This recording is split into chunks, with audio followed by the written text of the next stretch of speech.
Hello everyone, my name is Gregory here, and before I really start, I want to get a raise of hands. How many of you have ever gone to the theater and actually watched a show just because you enjoy theater, not because you were influenced by someone else, like a family member or something like that? Well, this is going to make you really sad, because the fact of the matter is, for the past past 2 decades, there's been like a consistent trend that's really not very good. It's the fact that attendance is declining in theaters to the point where it's becoming unprofitable to do any type of show other than those that are successful or money-making.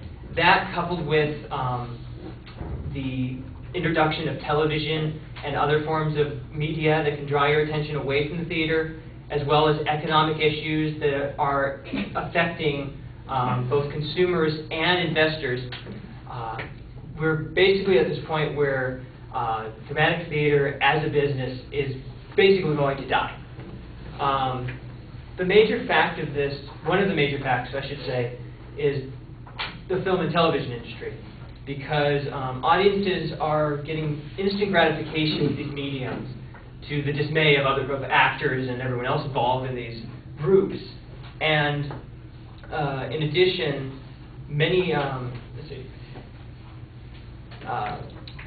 the locations of many of these theaters,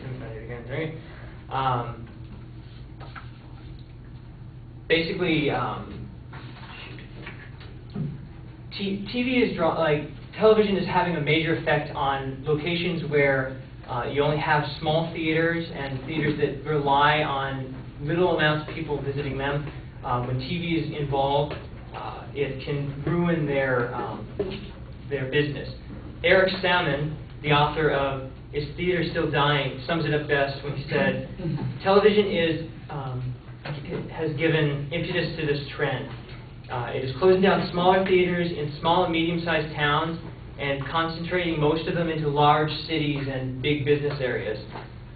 And as a result of that, people are being less inclined to go to the theater and they'd rather just watch it on television. My second point is that potential writers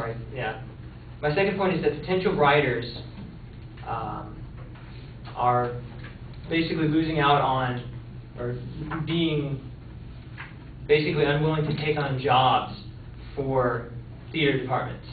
They'd much rather chase a dream of making it big in Hollywood than going so far as to try to write for small theaters. This was claimed by Ms. Teresa Resback, who's a playwright who made a TV leap onto NYPD Blue. She says, "I'm not interested in small-time theater anymore. It can ruin your life being a playwright. There's a lot of struggle involved. So when I write something, I want it to mean something and get a large effect." So she tells her students that listen, you better write something worth ruining your life over. So Teresa's basically, along with a lot of other playwrights, saying that because of the time, anything, just sets up problems. All right.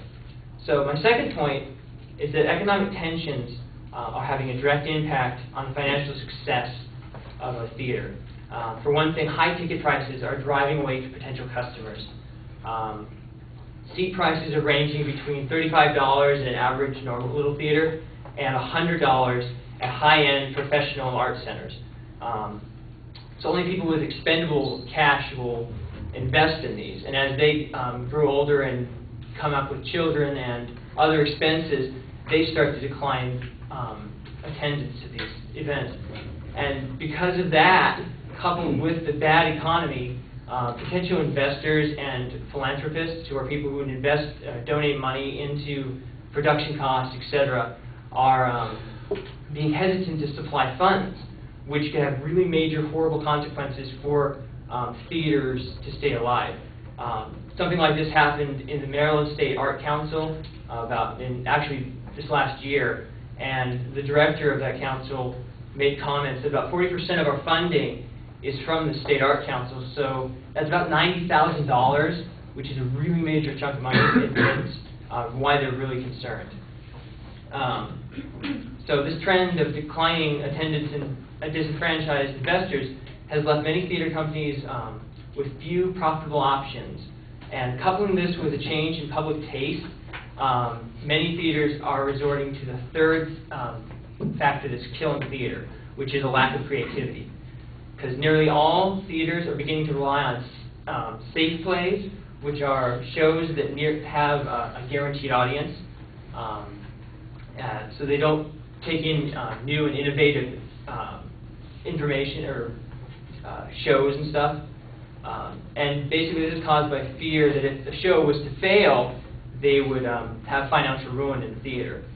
And the problem is by ignoring these fresh ideas, they're not exposing the next generation of potential patrons and participants into it. So it's just basically, unless they can find a way of fixing this, there's going to just be a Red Robin effect, where because theater companies keep fresh and interesting ideas off the stage, potential audiences are drawn away from attending shows in favor of cheaper mediums, and this will only lead to less investments in theatrical acts, and thus resulting in more apprehension and even fewer improvements. And therefore, if these trends remain unaltered, theater in the business sense will perish. So, yeah.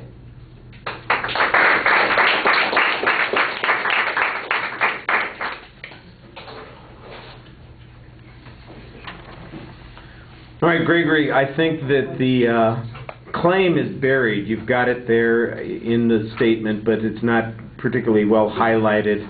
You got a little flustered when you're doing the preview. I could tell you were starting the preview, but it just seemed like you got lost in your own organizational structure there, and that created a problem at the start of the speech. Your signposting on the first point was clearer, but later on it sounded to me like you signposted the second point twice, so I'm not sure if that's the second and the third point. So it was a little bit confusing.